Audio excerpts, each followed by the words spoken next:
doesn't care about you. That's why you need a medical emergency kit. It contains life-saving medications like ivermectin, Z-Pak, and antibiotics. Stock them before they block them.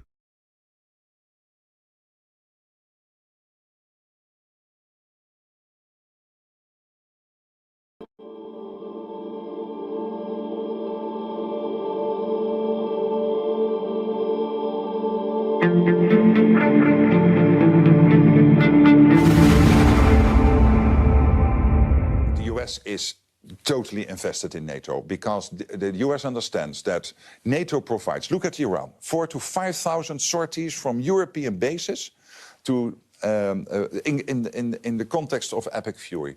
The US could not have done this without Europe as a big power projection platform. And then NATO providing them the ability to strike deep, to control the major choke points of the world, to have industrial depth, to prevent the nuclear submarines from Russia ending up at the US shores. For all these reasons, the US is in NATO, not only to protect Europe, but also because there is a direct interest for the United States itself. Yeah, but he says that NATO hasn't been there for America, you know, over Iran, for example. He says NATO's a paper tiger. There is disappointment, and I discussed this last week again with him in the White House, but I also pointed out to the fact that these are isolated cases, and that when you look at the overwhelming picture, 4,000 to 5,000 planes taking off from Bucharest to the United Kingdom, to France, to so many other countries in Europe, basically implementing the bilateral basing agreements these countries have with the US. We have to be open to the possibility that this will be defined as a watershed, not a blip. And that's because there is no such thing that two countries' interests are fundamentally aligned in every way. 20 years ago, two very important American scholars, international relations, realist thinkers, Stephen Walt and John Mearsheimer, wrote the book about the Israel lobby. Their long essay, they turned it into a very important book, and they really put a microscope under what is going on here. There's the material nature of the relationship. There's the assistance America gives. There's the moral arguments which don't stand up to scrutiny. And then, crucially, there's the American interest argument, that the way the relationship plays out doesn't serve American interests. And if that was true 20 years ago, it is even more the case today. When you look at this Iran war, right? It's very hard to, in retrospect, but it was predictable at the time, to see how can this serve America's interest. And yet, the attempt by the Israel lobby to constantly double down on, we're going to get more from America. We're going to pull you into things that are even more directly against your interest. We're going to be even more blatant in how we try and control and police debate on this issue, this weaponization of anti-Semitism. The Israel lobby keeps doubling down on a brute force politics. As we speak, there are primaries, each party deciding who its candidates are going to be in certain seats that are contested. And in those primaries, you have this flood of pro-Israel money, often dark money, often being hidden, often backing candidates where all the money is pro-Israel money, but they're not allowed to mention the word Israel because they know how unpopular it is. So all of these things are going on simultaneously. This weaponization of anti-Semitism. Anti-Semitism is real. What people claim is anti-Semitism undermines the seriousness of addressing the issue because they are trying to put anything that fundamentally challenges Israel's policy, Zionism as an ideology. Like any ideology, it should be open to scrutiny. It's led to decades of no peace, decades of displacement of Palestinians, decades of instability in the Middle East. I don't think it's actually delivered better security for Jewish people, whether in Israel or overseas. So all of these things should be interrogated. But the Israel lobby keeps doubling down on a brute force politics. J.D. Vance is doing this in the context of someone who is trying to set himself up to be a presidential candidate, right? We're in 2026. In about a year's time less, we will be in the primary season. Assuming Trump doesn't try to get a third term, you'll be looking at who is going to be the GOP nominee to run in 2028, and Vance certainly sees himself as a viable candidate. So he's also doing this because he thinks it's good electoral politics. I mean, that's quite remarkable.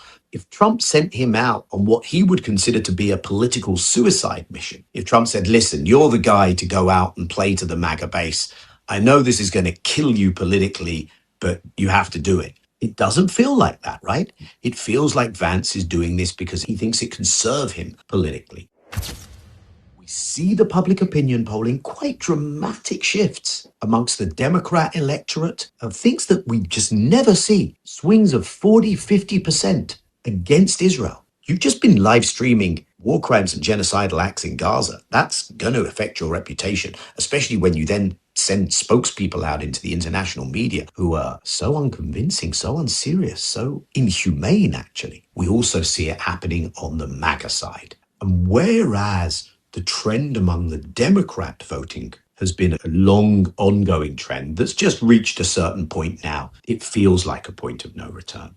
Again, I don't want to get carried away with myself because how Israel and its lobby are able to play in American politics is not going to be a thing that unravels overnight. But the thing that we maybe didn't see coming was on the Republican GOP MAGA side. You essentially have a civil war inside MAGA, right?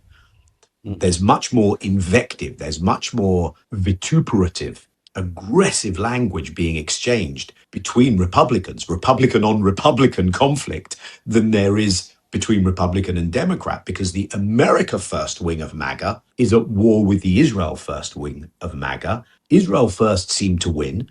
The pendulum now seems to have swung back to the America First wing. You know, Tucker Carlson and Mark Levin going at it. Those who are questioning whether the way it does Israel politics is good for America, not only scoring points, but they are gaining a significant following. Their arguments are very compelling. You even have a challenge to what was holding this together, which was a version of Christian theology. End times dispensationalism in the evangelical community is the strongest base of support for Israel in the US. But that is now being challenged even on theological grounds, as in you are misreading the scripture in what you are saying. That's the civil war that's going on. And Vance has just put his thumb down on the scale in a very clear way. And I think we will wait and see whether that side of the argument wins. I am very happy to see a ceasefire, and I'm hopeful that it holds. We have a tendency to forget that any war, primarily, the burden is borne by regular people, just folks who are just trying to live their lives and look after their families. And so if we can stop fighting in the region, that's good for the people who live there. If the Strait of Hormuz reopens, hopefully over time that provides ordinary folks some relief from high gas prices and energy prices. A lot of the work we do as a foundation, we're nonpartisan, we don't electioneer, but we are constantly on the lookout for this new generation of talent. How can we throw a spotlight on the great work that they're doing? How can we encourage them to get to know each other across the country and also across the world so that together they can, and by the way, those young people, they also know how to work social media better than some old guy like me, right? So I think we're in a transition period where there are a lot of Barack and Michelle Obamas out there doing cool stuff, but politics hasn't quite given them the space platform yet. Okay. Media hasn't shined a spotlight on them yet. If we can help focus on the great work they're doing, then that's one of our core missions. But in terms of what was the original rationale for this war, which was there was a deal in place in which Iran had agreed not to develop nuclear weapons, that the entire international community, including Israeli intelligence, our own intelligence agencies assessed, was working. This administration, or a prior version of this administration, pulled out of it, which caused then Iran to develop more nuclear capacity. We've now fought a war, spent billions and billions of dollars, put an enormous strain on our military. A lot of people have died, and it feels like we're back where we were before we started the war, except maybe a little bit worse off. And my understanding is that the ceasefire says we've now got 60 days to develop a plan to deal with the nuclear issue, but we don't know yet what that plan is. So until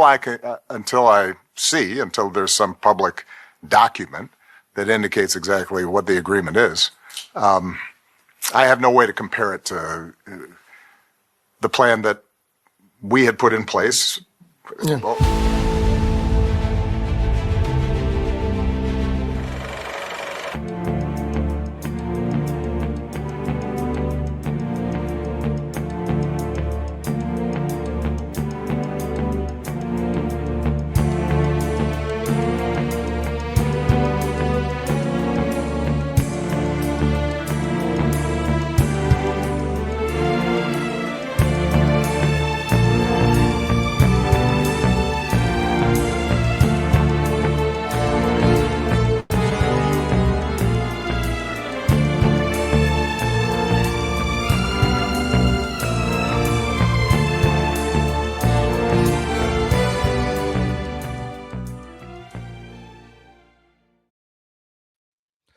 Welcome back to the SCIF. Thanks for joining us this morning. Wow, the cockroaches are coming out as we approach the midterms.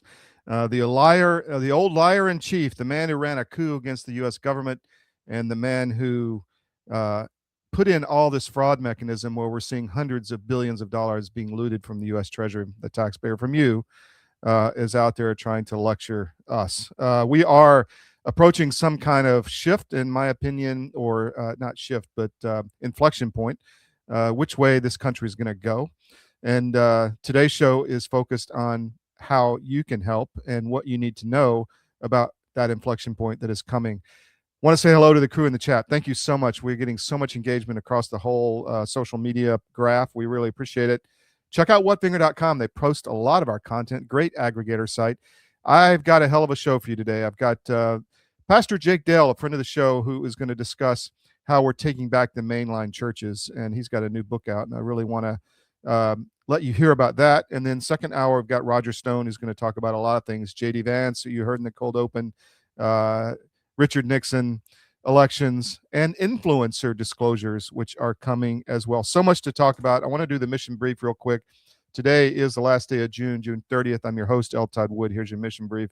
The DOJ is probing Roy Singham, the Indian oligarch who lives in China, for his NGO network of destruction across the United States. Miles Guo sentenced for fraud for taking down the CCP, or is he a grifter? We have the truth. Lisa Cook stays at the Fed for now, per the SCOTUS. We'll see if that continues, but right now she's safe. The Secretary of the Army going to secret summits with Peter Thiel to discuss World War III. Wow. And what's going on with JD in Israel? We'll talk about that with Roger Stone. So much to go through. Stay with us. We'll be right back. Don't go anywhere.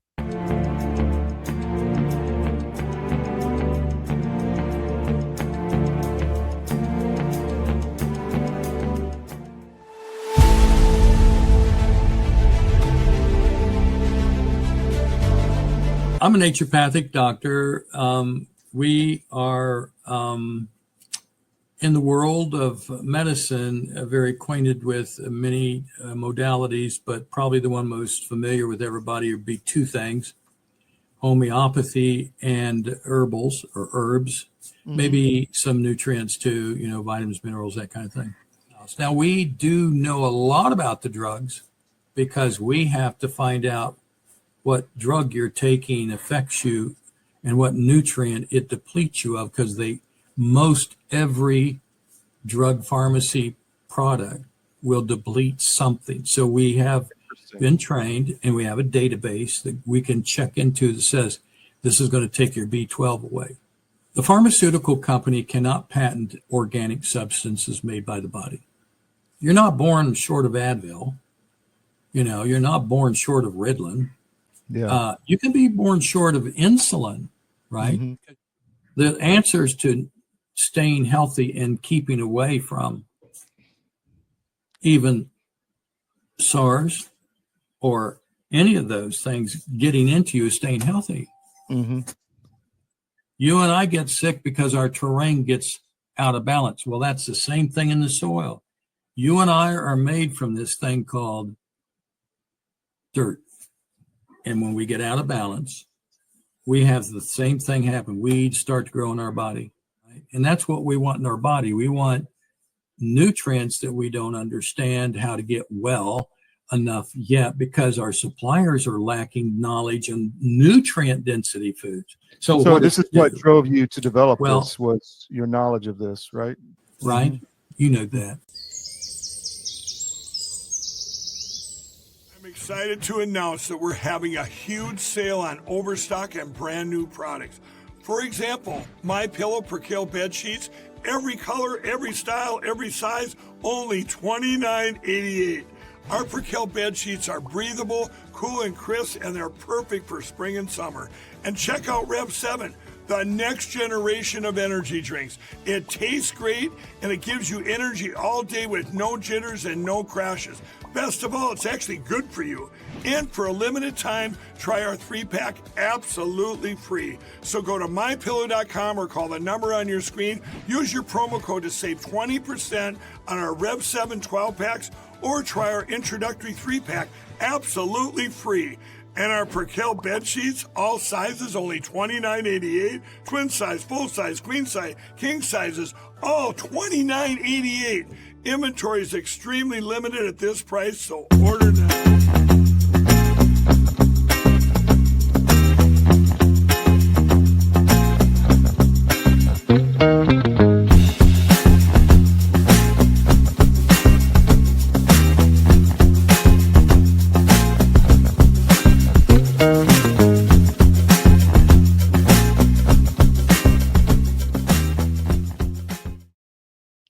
All right, we've got a lot to get through today, but one of the issues that really has been disturbing for me as a lifelong Presbyterian, my father was a Presbyterian minister. I can trace our lineage all the way back to Scotland, and has been the destruction of the mainline Protestant churches, at least I should say the infiltration. The buildings are still there, but the message has been corrupted in many of them, not all of them, but a lot of them. And that's been something that we've been talking about for some time now. We've been traveling to Armenia, Beirut, Ukraine, and other places to discuss the global Christian community. And that is happening. There is a unification going on, I think, globally, but the Protestant churches in America have remained on the sidelines, but that's not everywhere. Our good friend of the show, Pastor Jake Dell from Woodbury, Connecticut, if you're in the area, please go visit his church, and I'm sure he has an online presence as well. But I want to bring him in to talk about this. Pastor Dell, thank you for joining me. I really appreciate it. Good to be back. Yeah, it's good to have you back. So I saw, well, we'll get to your book in a minute, but there is, I feel there is, I mentioned an awakening or a unification happening with Christianity globally. Do you feel that in your position? Yes, and I think that's, part of one of the doctrines, great doctrines that come out of the Protestant Reformation was was spiritual unity of all believers, the priesthood of all believers, the doctrine of the invisible church. Not to diminish the doctrine of the visible church, which is what my book is about, but the invisible church is always a living reality, and I think you're sensing that. Interesting. It's almost like it's some bigger force, obviously, than just humans doing it. It seems like the church is really coming together, and I maybe it's just because I travel to all these different places and I see it happening and people communicating and all of that, and people from the Levant where Christianity was born, really wanting to rediscover that and make sure it stays there and to grow that community. But what are you seeing in the great state of Connecticut, the cradle of liberty, where there's not so much liberty these days? What do you see happening in your environment? Well, I see a resurgence among clergy, pastors of churches, pastors of old historic churches, but also new ones as well, coming together, realizing that they have to regrow their political muscle. And we had the last couple of weeks, I think, have been just headlines in Connecticut about why that's necessary. And I think that the Democrats are largely a group we can't really speak to anymore, but the Republicans we still have access to, and some of us pastors are making our voices heard.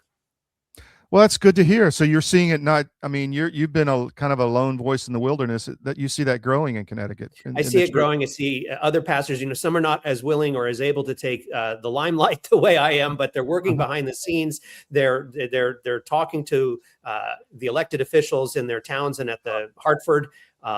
They're organizing, meetups of other pastors. There's something called the Republican Assembly, which is a national body. We're organized here in Connecticut. I'm president of the Litchfield County chapter. Vice president is another pastor. So it's happening. So that's really an issue. Are you seeing pushback or support from the GOP in Connecticut on that? It's a bit of both. The GOP, like it is everywhere, is kind of at war with itself and sorting itself out. What it's going to be.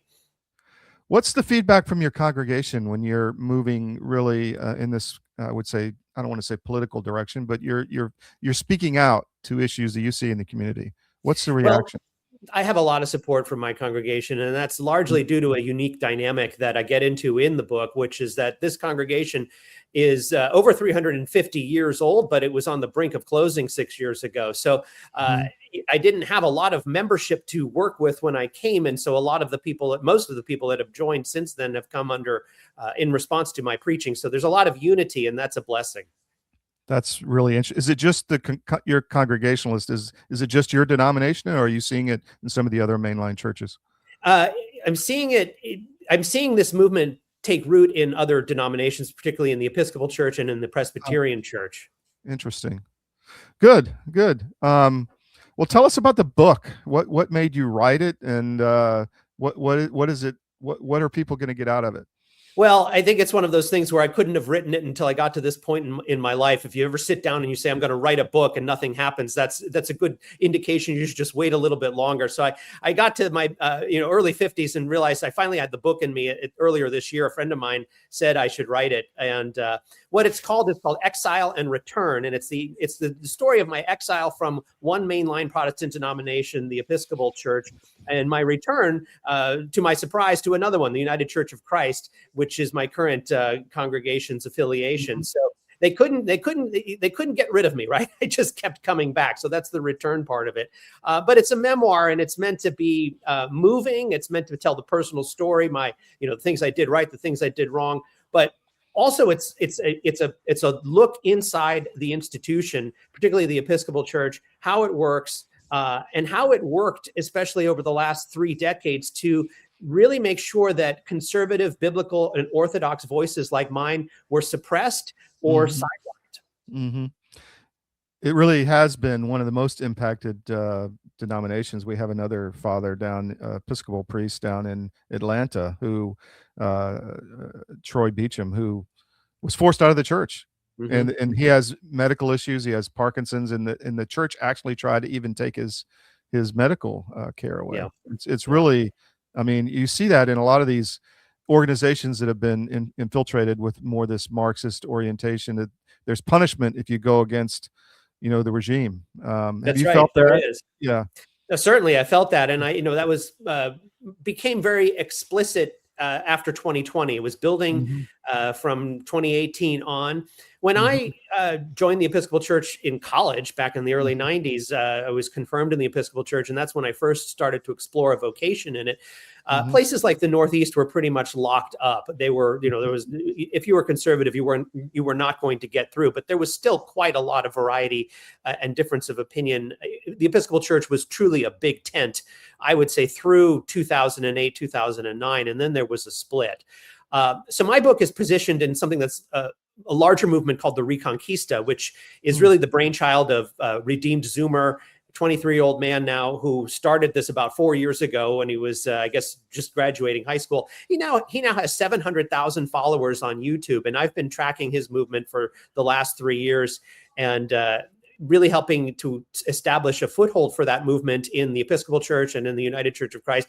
The Wall Street Journal ran an op-ed in its Houses of Worship's column last Friday, profiling the movement. So what we're seeing is that the liberal progressive establishment in the mainline churches has really peaked, probably peaked around 10, 15 years ago. And it's largely old people at this point, and younger radicals, millennials who are, transgender, pushing the LGBT agenda.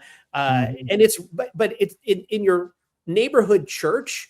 If you walk in, you're going to meet 10 people, 15 people who are old and tired.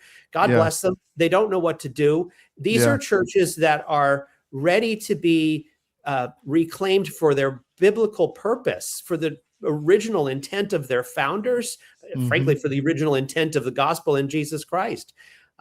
Certain denominations are going to be harder than others.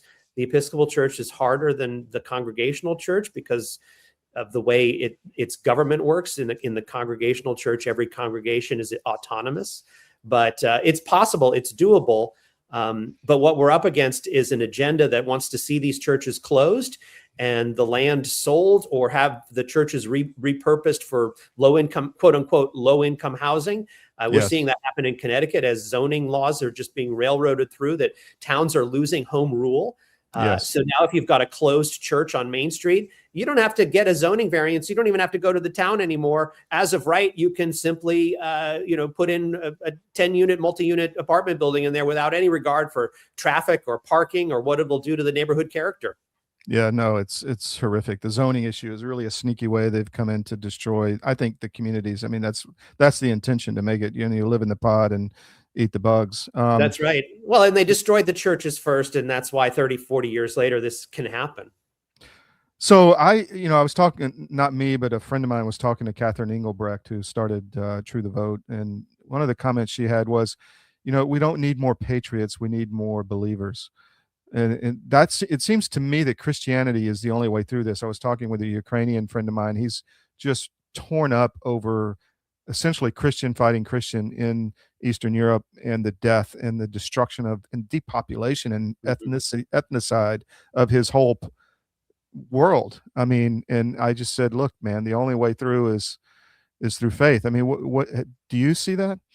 I do see it. And, there's, especially online, you've got the trad Catholics, the Ortho Bros, the radical Protestants, or the Reformation guys. And, some of those debates I'm certainly willing to have an argument with anyone about, the solas, the principles of the Protestant Reformation, but we have to get on the same team here, because if you look at what's happening just, 80, 90 miles down the road from me in New York City, let's build a coalition here, people. So true. We want to help you with that with our Connecticut paper, the Connecticut Sentinel. By the way, you're going to have an article on your book up there soon. So if you're in Connecticut, we'll put it on the main global channel as well. What's the name of the book, by the way? It's called Exile and Return, and you can pre-order it now at exileandreturn.com. And the pre-orders are what's going to help me get it published. So buy one, buy two to give to a friend. Well, we have a publishing company if you ever need a publisher. I appreciate that. Throw that out there.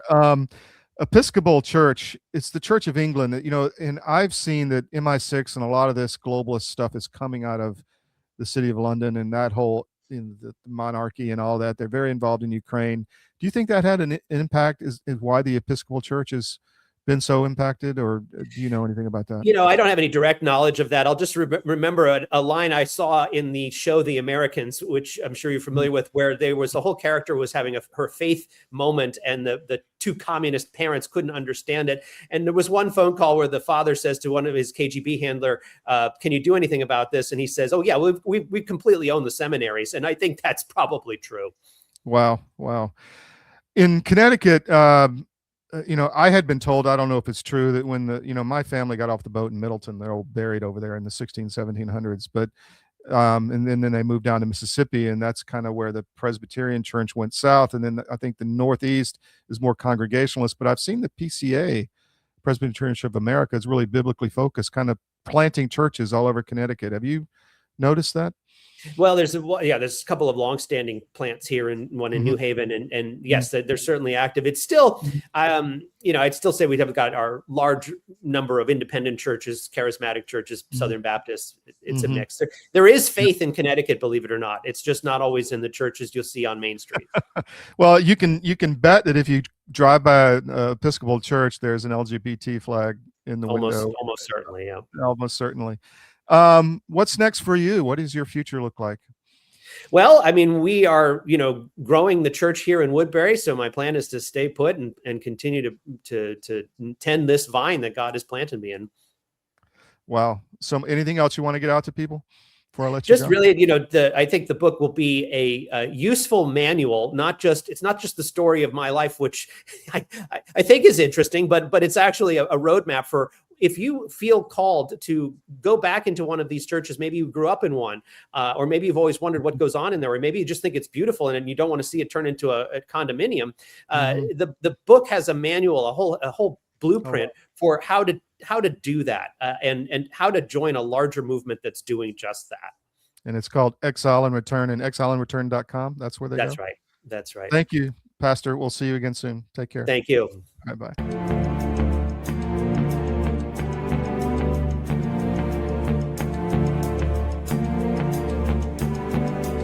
Every day, your data is being tracked, collected, and sold, often without you even realizing it. Big tech companies control your devices, your apps, and the information you share. From your messages to your browsing habits, everything is being monitored and stored. Over time, we've traded privacy for convenience, and most people don't even question it. But what if you could take that control back? That's where Mark 37 comes in.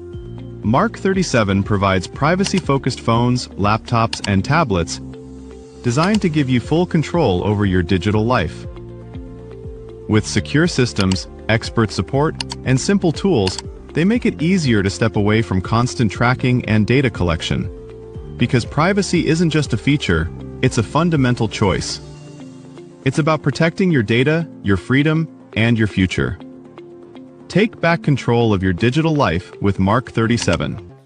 And by the way, I wanted to say I'm starting my journey with Sean. I'm going to be getting a Ghost phone and then upgrading to a Ghost computer soon, because I am going to unplug for the Matrix. And you can follow me along on my journey. So mark37.com/CDM is where you want to go to do that. Find the webinar, sign up for the webinar, and learn everything you need to know to get started. And then you can also sign up for a free 30-minute consultation on privacy there at mark37.com/CDM. But I'm looking forward to it, and I have been worried about privacy for some time. So I'm going to be taking the plunge and changing my life and unplugging from the Matrix, and I'm really looking forward to it. So maybe you can join me. A warm welcome here at the National Press Club. Welcome to the journalists, welcome to the Embraer team, and welcome to the other guests that we have here. Going to announce, and as some of you guessed it right when they came in, the first E2 order by an American operator. And that operator is Avello. We believe this is really a strategic shift to unlock profitability for the customer. I'm very pleased that we have Andrew Levy here as the CEO of Avello, and I'm very pleased to give the stage to share a little bit more about what Avello is going to do with the E2 195. Thank you very much. Couldn't be more excited to be here as part of this historic announcement. We have such a great cultural fit as companies, so we're very, very excited to be Embraer's newest customer. We launched our airline in April of 21, and our target is focusing on small secondary airports of large metro areas. We've carried over 8 million customers since we started on 63,000 flights. And we've done all these things with 1,200 of the greatest crew members I could ever imagine having, and many of them are here with me today. This is the right airplane for us. It's going to open up opportunities for us that no other aircraft can serve. The best thing about the airplane, of course, is you will not find a middle seat on this airplane. It doesn't exist. We won't have any to offer. It's going to be the best cabin in the United States, and we're so excited about that. This is going to elevate our experience to the highest level, and we think our customers are absolutely going to love the airplane.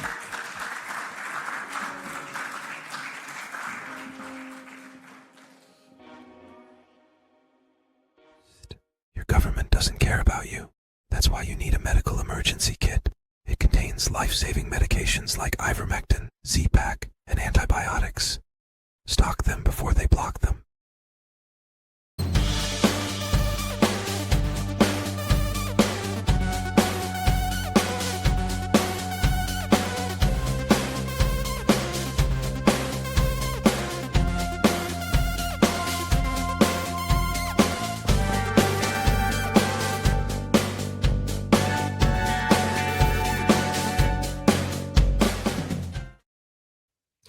Welcome back to the SCIF. Let's talk about a few stories, if you don't mind. Let me just bring up this share screen thing here.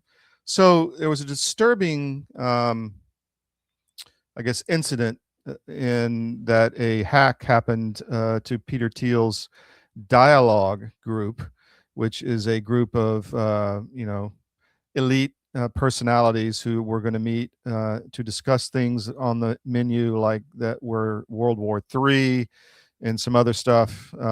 Surviving the Apocalypse, I think, was one of them. So Peter Thiel obviously owns Palantir, which is a big U.S. government AI contractor. Was part of the PayPal mafia in the beginning with Elon Musk and Reid Hoffman and others. And the hack had 200 and something names that came out, and the Secretary of the Army, Driscoll, was on there. I find this really disturbing, and we're going to investigate and maybe get a comment from the Pentagon on this and write about it. But why would the Secretary of the Army be going to an elite meeting called Dialogue, which also has a dating service to find, I guess, high-level women? Why would he be going there? Or men, I should say. Peter Thiel is gay. But why would he be going there as the Secretary of the Army? I mean, he works for us, or does he work for the elites? So we're going to investigate this and try to get a response from the Pentagon. So stay tuned for that going forward. This is a really disturbing story. It's on the headline on CDM right now. So the history, 100 years ago, was the Armenian genocide, which led to the really gave Hitler the idea about the Jewish genocide. I mean, almost 2 million Armenian Christians were literally just slaughtered, made to force march down to the Syrian desert. And that's why there's so many Armenians in Beirut, because those are the survivors of the 150,000 that survived from the 2 million marched down to the Syrian desert. They just marched them until they died, threw them off cliffs, threw babies off cliffs, stabbed them, beat them, killed them. And it's really horrific. So that story has been percolating over the decades, and Turkey's tried to deny it. It was done under the Young Turks, the Ottoman Empire, and Turkey has always tried to distance itself from that. And the Israelis have been supporting them and trying to keep that from becoming labeled a genocide, because they didn't want any attention off the Holocaust. But now, in recent days, Israel, because of the tensions with Turkey, they both want to be hegemons in the Middle East. We've been reporting on that. Multiple videos we've shown earlier on the show, earlier this week or last week. And Israel came out and said, yeah, it was a genocide, and it was done for really political reasons. And I have to be honest, I don't know this gentleman. He's an Armenian. System of a Down, the lead singer, Serge Tankian, blasted Netanyahu government, F you, for exploiting Armenian genocide for political gain. I'm just going to play this. A really interesting story. We've been on the Armenian issue, for some time, and speaking with Pastor Dell on the unification of Christians globally. Armenia is the first Christian country. We were there last year on the ground reporting. We've done a lot of good reporting from there, but this is his response. For many years, Israel's government used AIPAC to lobby the U.S. Congress to not recognize the Armenian genocide, to prevent Congress from recognizing the Armenian genocide, due to their relationship with Turkey, their intelligence sharing with Turkey, etc. Today, the Netanyahu cabinet decided to recognize the Armenian genocide of 1915, a genocide that led to Hitler thinking that he could do what he could do to the Jews in the 1930s and 40s. The fact that this government is already committing genocide in Gaza and Lebanon, decided to recognize the genocide of my grandparents, is the worst fucking thing that they could have done to Armenians by using our history, our genocide, our pain to their political advantage. Fuck you. So there you go. Interesting. That story is up on cdm.press, and we'll continue to report on it. I thought it was important to highlight. All right. Miles Guo. This is on our New York paper, the Manhattan.press, has been sentenced to 30 years in prison. You probably famously remember him on Steve Bannon's War Room with the jingoistic "Let's Take Down the CCP." I admit it was a great song and great videos, but the problem is, and we know the truth here, I won't give our sources, but there's been a debate. Well, he was just trying to hit the CCP, and therefore, the globalists are coming after him. No, he was actually stealing millions from his followers and taking money they gave him to confront the CCP on his own personal lifestyle. So I did a quick video on this. I'll just play this for you right now. Billionaire Miles Guo was sentenced today to 30 years in prison. This follows his conviction for massive fraud inside his movement to bring down the Chinese Communist Party. Guo famously teamed up with Steve Bannon on his War Room show at Real America's Voice to take on the CCP. Let's Take Down the CCP was a jingoistic song that gained fame several years ago on the show, but quickly disappeared once Guo's fraud was apparent. There are allegations from Roger Stone that Bannon, RAV, and other influencers took money from CCP operatives as per court documents. Florida Congressman Anna Paulina Luna posted on her X account several days ago that influencer disclosure is coming. White House operative Dan Scavino seconded her post. It is unclear who will be named in the coming disclosure.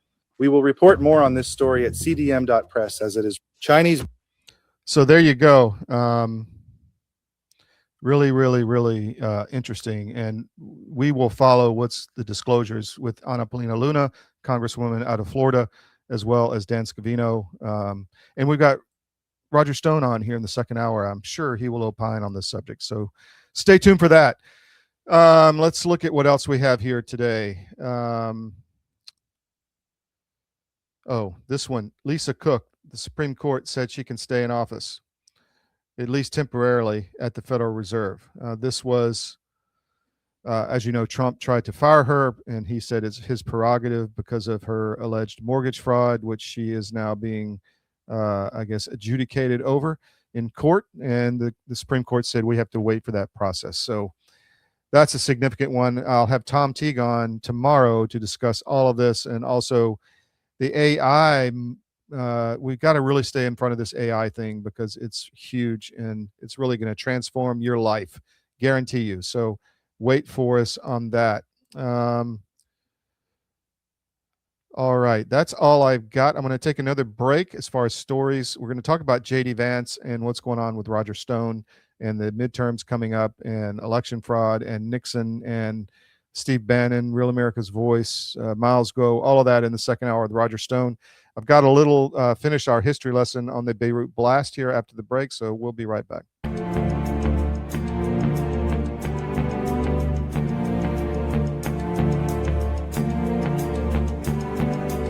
Every day, your data is being tracked, collected, and sold, often without you even realizing it. Big tech companies control your devices, your apps, and the information you share. From your messages to your browsing habits, everything is being monitored and stored. Over time, we've traded privacy for convenience, and most people don't even question it. But what if you could take that control back? That's where Mark 37 comes in. Mark 37 provides privacy-focused phones, laptops, and tablets designed to give you full control over your digital life. With secure systems, expert support, and simple tools, they make it easier to step away from constant tracking and data collection. Because privacy isn't just a feature, it's a fundamental choice. It's about protecting your data, your freedom, and your future. Take back control of your digital life with Mark 37. The pandemic, we can never be caught unprepared again. And so many Americans, when COVID hit, they had nothing in the house. Stores were shut down, and doctors' offices were shut down, and even if doctors prescribed drugs, hydroxychloroquine, ivermectin, pharmacists wouldn't fill the prescriptions. That was a nightmare. Now the situation is much worse. We have these horrible supply chain problems. In our emergency medical kit at the Wellness Company, we have 8 prescription drugs that are all potentially life-saving. Most people who died with COVID, they died in the hospital because they didn't receive early treatment. Every American family should have one of these.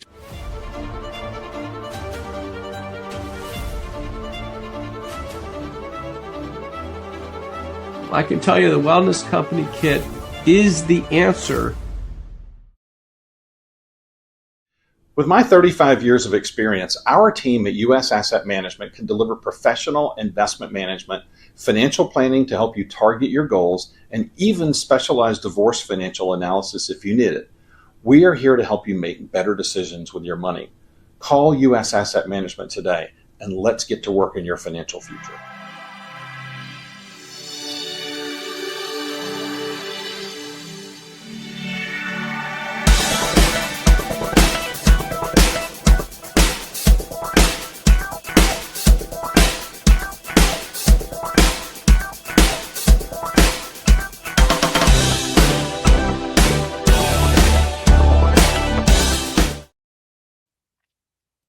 Okay, welcome back to the SCIF. We are going to do a quick video here on the Beirut explosion. I can't find the original video that we were going to finish with the evidence of, let me just take a minute. So several years ago, there was an explosion in the port at Beirut. It was massive and it destroyed the Christian sector, essentially. And many people think it was on purpose. There was a lot of evidence to that effect. We'll go into it more, maybe from Beirut itself. We'll go down to the blast area soon, and when we're going to be there and discuss this and do some live streaming. But the focus is that it destroyed the Christian sector, and many think it was intentional because Lebanon has been attacked over and over as a Christian country, and trying to stop that country from being successful. And you're seeing it again to today. So what I'm going to do now is just play a little bit of this whole thing, and then you can take a look at it. And oh, here it is. Here, I found the one I was looking for. Hold on. All right, so here we go. We're going to play a little bit of this, and then I'll bring Mr. Stone in. But we'll be in Beirut here shortly. So this is the remainder of, or not going to play all of it, but the remainder of that video that we started a couple days ago is just your history lesson for today. استباق.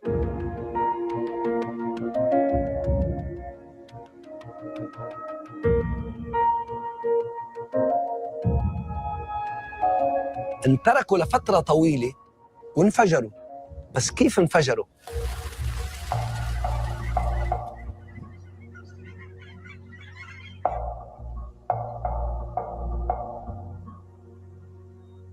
معي إلى جانبي أحد المصابين العمال الذين كانوا يعملون في المرفأ، وهو شاهد وهو مصاب، وأنا استوقفته قليلا، هو متجه إلى المستشفى. دولة حازة مفرقعات صار لها كذا سنة هون. شو وصل لها نار، كيف وصلت هالفتايشة ما حدا بيعرف. بلشت على الخفيف بعدين قوت، لما وصلت على المضبوط على 2000 طن قامت الدنيا كلها هيك مثل ما انك شفتيها.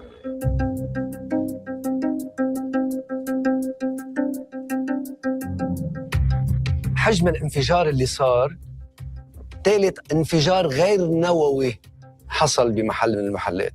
بتشوف الدائرة تقريبا شي 250 300 متر، بتشوف عمق الكريتر يلي هو 40 أو 50 متر تقريبا، بتلاقيها كتير كبير. يعني عم نحكي 200 شهيد، 3 مفقودين، 6500 جريح، 300,000 مشرد. شو عملت الدولة؟ زيرو.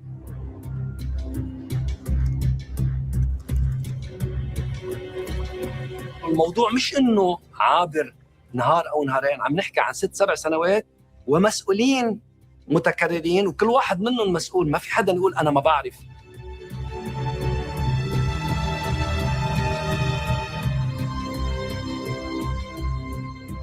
بدمج الجهل مع الفساد مع عدم الكفاءة للمسؤولين.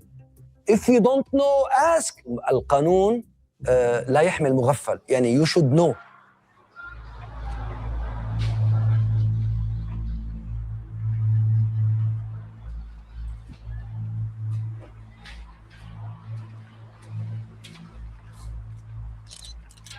هيدا بيتي، أنا اللي كنت هون. حد علمك صار الانفجار وحصل اللي حصل يا خيي، وتوفت عائلتي. بيتي هون آخر طابق، جيت لقيتهم كل شيء على الأرض. وما بعرف شو صار. هذا بيتنا، هيدا بيتنا، ليك طلع، هيدا منظر.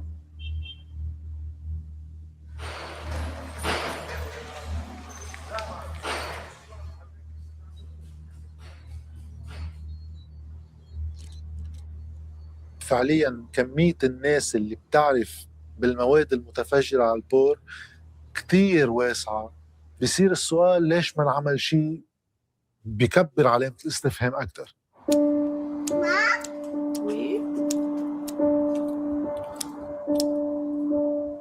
هو كان كتير يحب يشتغل بهيدا الجنينة، ما نتركها مثل ما هو بحب.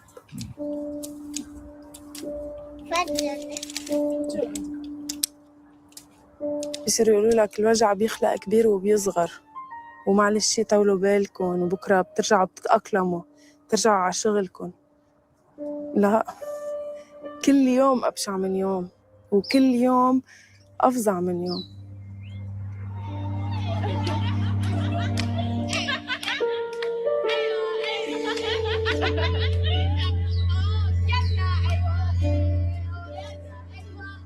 ضايعة فاضية بلاهم. هون كنا نسهر، هون كنا نقعد، هون كنا نرتاح بعد النهار الطويل، بعد الشغل نتساير، نخبر أخبارنا لبعض. فهلأ عم بيصير نفس الشي، عم بيجي أقعد هون وأسهر هون وخبره أخبار، بس هو ما عم بيخبر.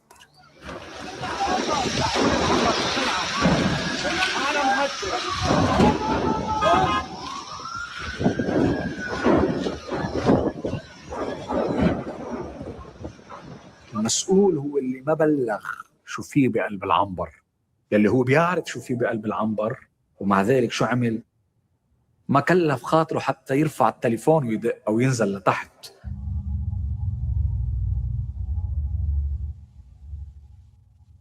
المسؤول هو يلي كان مفروض يقول لهم انه ما تفتحوا الباب، لانه اذا فتحتوا الباب رح يفوت اكسجين اكثر، وبالتالي اذا الحريقه كانت عم بتموت رح تولع اكثر.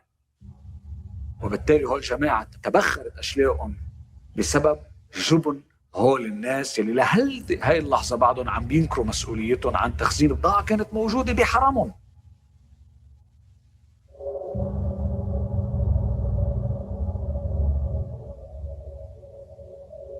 يعني ما بعرف اذا ناطرين الحيطان بعد تنتلي صور اكثر ليصير في انه ضحايا اكثر، ما بعرف شو ناطرين.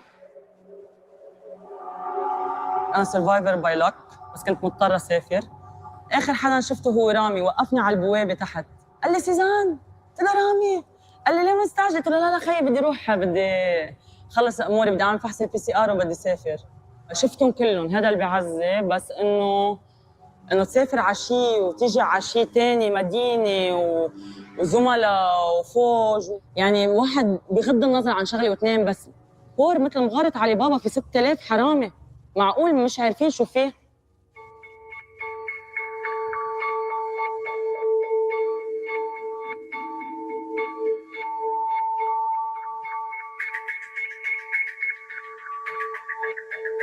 المحققين شاكين بشيء بانه هيدي الفجوه اللي كانت معموله فجوه مقصوده، وبانه اللي عملها بهدف انه يصير يسرق. في كيس واضح تقريبا كله فاضي وعم ينسحب منهم، كان رياض كميات كبيره فلت. خي في 2700 طن من الامونيا النيتريت موجوده عندك. اول شيء بعمله انا لما الاقي في فتحه بفوت بعت لك اكياس بديهيات. 1950 كيس من اصل 2700 كيس مخزقين بحسب قسيمه الادخال.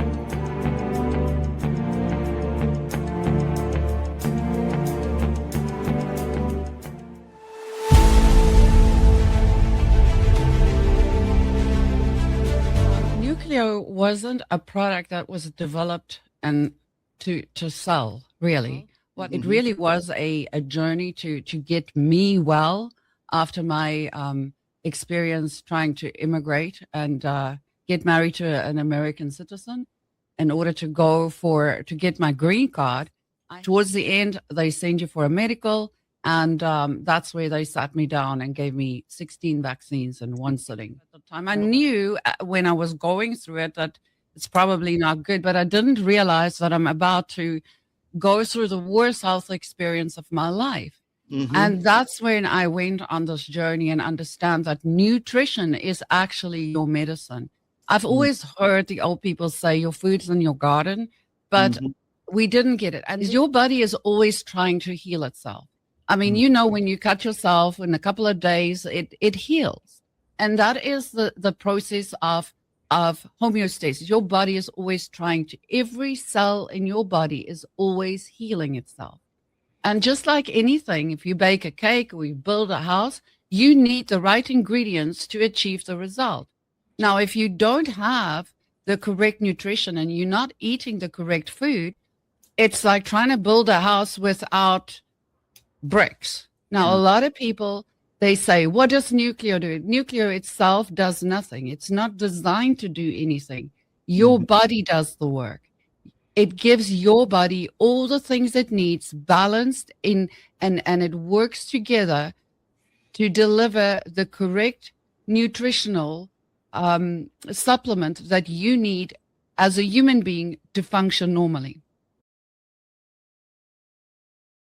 It's finally here, our second annual mega sale. This sale only comes around once a year, so take advantage of the best offers ever while you can. For example, save 50% on our Giza Dream bed sheets, as low as $29.98. And for the first time ever on TV, My Pillow mattresses and My Pillow mattress toppers, as low as $99.98. And you save 50% on our Lux Pure 6-piece towel sets, regular $69.98. Now only $39.98. And our best-selling standard My Pillows, regular $49.98, on sale for $17.98. Wait on it, mega sale only $14.98. So go to mypillow.com or call the number on your screen. Use this promo code to take advantage of our second annual mega sale. But wait, there's more. To make the mega sale even more special, when you order right now, your order's going to ship absolutely free.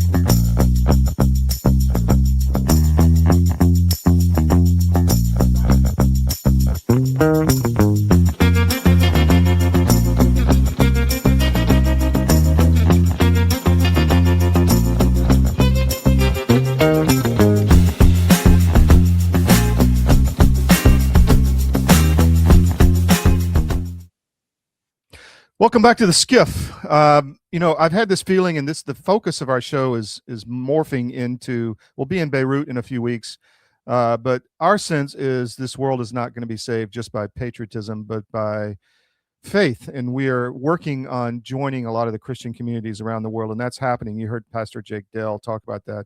But providentially, I had Roger Stone on today to discuss, because I saw his post on J.D. Vance and Nixon, and I found that fascinating. But something happened last night. Miles Guo was sentenced, and I want to bring Roger in now to discuss. Thank you for joining me this morning, Roger. Appreciate your time. Todd, great to be with you again. So as I said, it's really providential I had you on the show today, because what happened yesterday? Mr. Guo got sentenced, right? Yeah, I think this is a very significant development. I mean, Miles Guo was the funder for Steve Bannon. Miles Guo's money was essentially controlled by a man named William G., who is quite clearly a functionary of the Chinese Communist Party. It's on his own LinkedIn profile. He, by the way, is on the loose. He was charged in this same billion-dollar fraud, in which Steve Bannon himself is an unindicted co-conspirator. Now, I have demonstrated online with great detail that both Guo and Bannon were involved in a crypto fraud, in a gold fraud. It is my contention that the money they were playing with was CCP money funneled to them by William G. And at the same time, Guo himself perpetuated a billion-dollar fraud in the name of a free China, in the name of opposition to the CCP. So there's a lot of education going on out there today as I try to remake these same points. This is, of course, the same Steve Bannon that 1,900 emails released by the U.S. Justice Department demonstrated was coaching Jeffrey Epstein on the rehabilitation of his public image. There's strong indications in those released emails that Bannon visited Epstein's island, hasn't denied that, pretty much solidly proven in those emails. So I think this is all about exposing who Steve Bannon is. It's one thing to go on a podcast and claim to be a Trump supporter. It's something else to be scheming behind the scenes, both to defraud people in the name of a free China, to line your own pockets.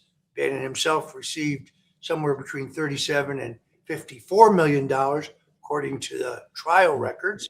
And at the same time, scheming with Jeffrey Epstein to bring down Donald Trump under the 25th Amendment. Well, there's a whole argument, I guess, narratives on both sides being created. On one side, you had, well, Miles Guo's a freedom fighter. He was fighting the Chinese Communist Party. But, we have sources that I can tell you for sure that there was fraud going on inside that effort. So I think the scales have tipped. I don't think you can ignore what came out yesterday with all the evidence and people whose lives were destroyed, who gave money they thought were trying to help, save China. I agree with your assessment. Look, I understand that we can only say here the things that we can absolutely prove, but I think I have done that today. All right, let's move on. JD Vance and Nixon. I found that fascinating. Tell us what your thoughts are on that, please.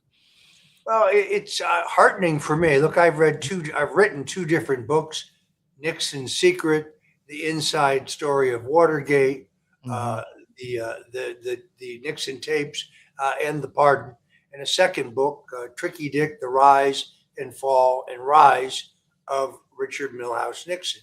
You can get both of them by going to stonezone.com in the store there. You get a signed copy. But unfortunately, I've written a number of books, as you know. My book, for example, on the Kennedy assassination became a New York Times bestseller.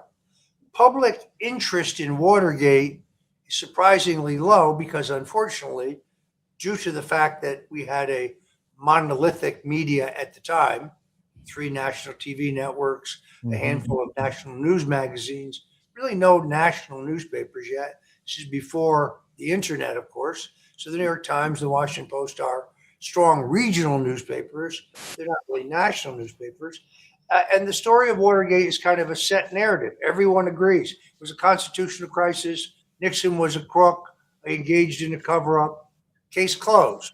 There's never been any serious reexamination of those facts, except for by a handful of people. James Rosen, now with Newsmax, formerly Fox, Jim Haugen, who wrote, I think, the most important book on the subject, Inside Hidden Agenda, my books. But until J.D. Vance, the Vice President of the United States, speaking at the Nixon Library, said flatly, and he's right, Nixon was brought down by the same deep state conspirators who attempted to bring down Donald Trump. That caused an explosion of the reexamination of the facts surrounding the Watergate break-in, those including the fact that declassified documents prove to us today that the Central Intelligence Agency knew about the break-in in advance, that they infiltrated the burglar team. 4 of the 8 Watergate burglars were on the active payroll of the CIA at the time of the break-in, that James McCord and E. Howard Hunt not only knew each other, but had worked together closely in the CIA, that John Dean's testimony to the Watergate prosecutors and his testimony to the Senate Watergate Committee and his claims in his own book didn't match at all, but he was never prosecuted for that. The fact that there was never any evidence that Nixon himself knew about or approved the Watergate break-in, and indeed, to this day, we're not absolutely certain what the Watergate burglars could have been looking for. Nixon was leading in 49 states in the polls at that time. He was on the cusp of the greatest electoral landslide in history what would have been the purpose of the Watergate break-in. Then, of course, there's a great book by Phil Stanford, which I highly recommend, White House Call Girl. His theory, which I think is pretty thoroughly documented, was that there was a call girl ring servicing the DNC, that John Dean had his own connections to it and was anxious to get those records in order to hide his trail. We do know this, that Dean, when he published his book of the definitive transcripts of all of the tapes, he conveniently leaves out the tapes in March of 1973, where he urges Nixon to engage in illegal activities, and he hides his own pre-knowledge of the Watergate break-in and his role in covering it up. So I think that the vice president has done a huge service here by opening this question, and here's why. Until you can get by the question of Watergate, you can't examine Nixon's actual record in office and the fact that he signed a strategic arms limitation agreement with the Soviets, that he played the Chinese and the Soviets off against each other at a time that China was a dirt poor agrarian society, little technological capability, very little indoor plumbing, no electrification in the rural areas. They were not a threat to this nation. It is only later when Bill Clinton, followed by George W. Bush, gives them most favored nation trading status that they become the great danger to us that they are today. Then we can go on and on. The desegregation of the public schools, the formation of the Environmental Protection Agency at a time when there is no protection for our environment. So he has a laudable record, civil rights, war and peace, restructuring government, but it never gets examined because it gets lost in the ashes of Watergate. So I think the vice president has done us a great service here. Completely agree. And that story's ongoing, so we'll see what happens. And on that note, elections, there seems to be an awakening in the country that the elections are completely corrupt. And finally, some of the people who didn't want to see that are admitting that, even on the left. My question to you is there a focus, the right kind of focus at the national level to fix this, in your opinion? That's a very interesting question. I don't know whether it is fair to say that those efforts died with Tulsi Gabbard leaving the position of Director of National Intelligence, or whether they are ongoing. There is no question that she was very focused on getting clarity on the question of the security and integrity of electronic voting machines, particularly those that were connected to the internet, whether there was or was not foreign involvement by either Venezuela or China. Also clearly focused on the massive dump of paper mail-in ballots simultaneously at about 3 o'clock in the morning in multiple states. Whether that investigation still goes forward under ODNI, or whether it goes forward by the Justice Department, just is an open question to me that I cannot answer. I was disappointed by the Supreme Court decision yesterday that says that a ballot can be counted that has not been received by Election Day.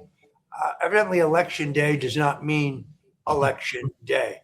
But by and large, the Supreme Court decisions regarding mail-in ballots up until this time have been fairly favorable. I also think that the Supreme Court decision on whether race can be used as a factor for the congressional redistricting is a significant advantage to the Republicans, because the gerrymandering on the basis of race that has gone on in states like California and New York and Pennsylvania and Illinois can no longer go forward. Well, we can hope. And I think media is part of that whole process, and that's why we're focused on elections with, as you know, Chris Gleason and others. Roger, you've been through a lot over the last decade, but you're kind of like the tortoise. You're continuing and you're putting out so much content. And I saw an article recently, Roger Stone is back. I don't know if that was Politico or whatever. I mean, you seem to be on a mission. What is that mission? Well, look, as I think many people know, although it was 7 years ago, it doesn't seem like that. when I was put through the ringer in the Mueller witch hunt, and when we now know exculpatory evidence was withheld from my trial attorneys at trial, and no misstatement I made before Congress was relevant. None of it was material. In other words, we now know there was no Russian collusion to cover up or to lie about. But in that process, as you know, Todd, my wife and my family, we lost everything: my home, my car, my health insurance, my life insurance, my savings, for almost a 2-year period of time, my right to free speech, because I was gagged for about 18 months. Couldn't write, couldn't speak on any subject. So I renewed my faith. I returned to the church. And like Job, now I'm trying to recoup 7 times everything that I lost. So I'm working very hard to do it. But thanks to the good Lord, I'm able to earn again, to work again. So whether it is my syndicated radio show every day at WABCradio.com at 8 p.m., you can listen anywhere in the world at WABCradio.com, 7 p.m. Eastern, or whether it is my Substack, which you can find at stonecoldtruth.com, or whether it is my everyday website at stonezone.com. And I'm still trying to crank out this, finalize this book on the assassination attempt on President Ronald Reagan, for which I think the public record is insufficient. And candidly, I think Bill O'Reilly's book, which candidly he didn't write, I'm not sure he even read it, but he definitely didn't write it, I think leaves a lot out. So yeah, I've got a lot of projects going. I'm working very hard just to catch up to where I was. But I'm grateful to God that I can do that. Roger, thanks so much for your time today. Appreciate you coming on last minute. Take care. We'll have you back. All right, ciao.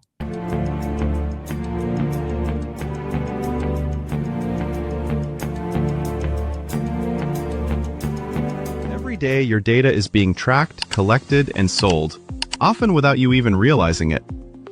Big tech companies control your devices, your apps, and the information you share. From your messages to your browsing habits, everything is being monitored and stored. Over time, we've traded privacy for convenience, and most people don't even question it.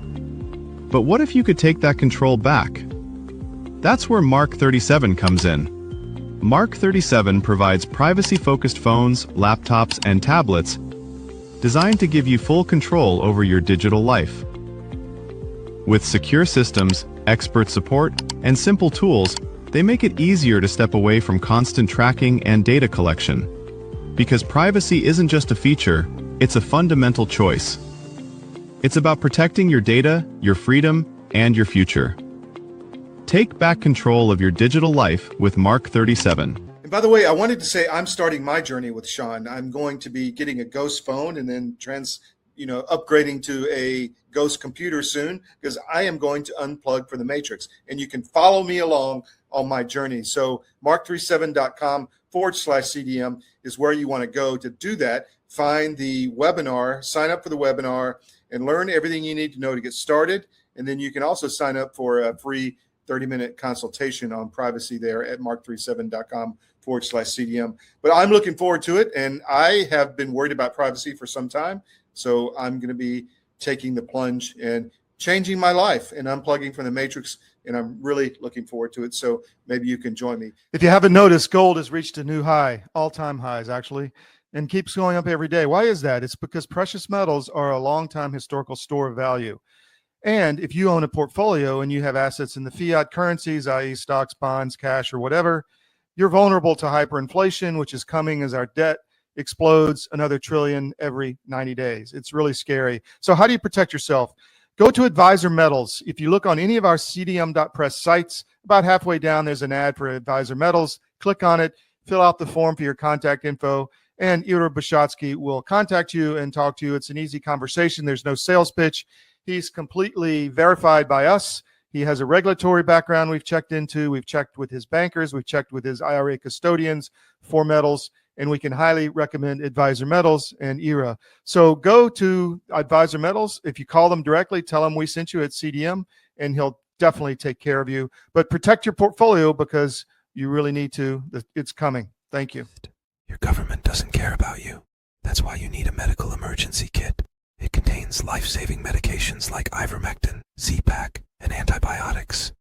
Stock them before they block them. Do you already have your investments with Fidelity?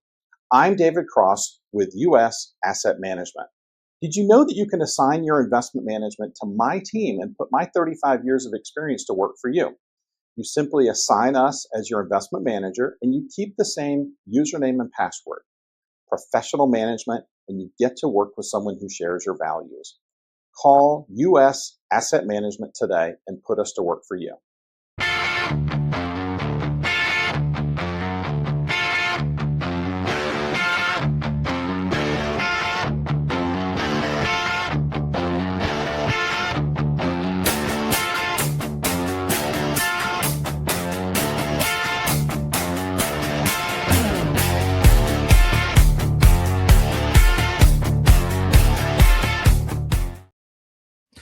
All right, welcome back to the SCIF. Want to give a shout out to David Cross. He is a patriot. If you need somebody to talk to, you're getting a divorce, you're selling your business, your inheritance issues, portfolio management. How do I navigate these markets? Give David a call at usassetmanagement.com. That's us-am.com. Just give him a call and talk to him. We've had really great feedback with people working for him. So we want to just give him kudos, and if you're in that position, give him a call. On another note, I want to talk about our New York site, the Manhattan.press. You can go there, the Manhattan.press. Let me just throw that up as far as the name of the paper. Let me find it. 1 second. There we go. The Manhattan.press. You can find that. And then go to the top. This is our business in New York channel. You can, New York Northeastern Politics channel. But if you go to the top menu, it's the Manhattan bestsellers. We put a lot of work into this. This is our response to the New York Times bestsellers list, which has been known for bias. Alex Jones' book sold a lot, didn't show up. And a lot of that kind of stuff just didn't show up where it should be. But we have put we do this weekly. It's updated weekly. This last one was updated. It's about to be updated again. The woman who did this had a baby, and so it's been a little slow, but you should see a new one come out soon. But we have editors' picks, children, editors' picks, adult nonfiction, adult fiction, politics, history, young adult fiction and nonfiction, children's fiction and nonfiction. So if you just want a book, let's say on politics, and there's liberal books and there's conservative books. It's just the best-selling books. And interestingly enough, the U.S. Constitution has been the one that sells a lot. If you want to buy one of these books, go to the checkout, and it takes you to the CDM bookstore. And buy your books from us. Don't buy them from Amazon. We make a couple bucks off each book. The prices are comparable, and you support free media that way.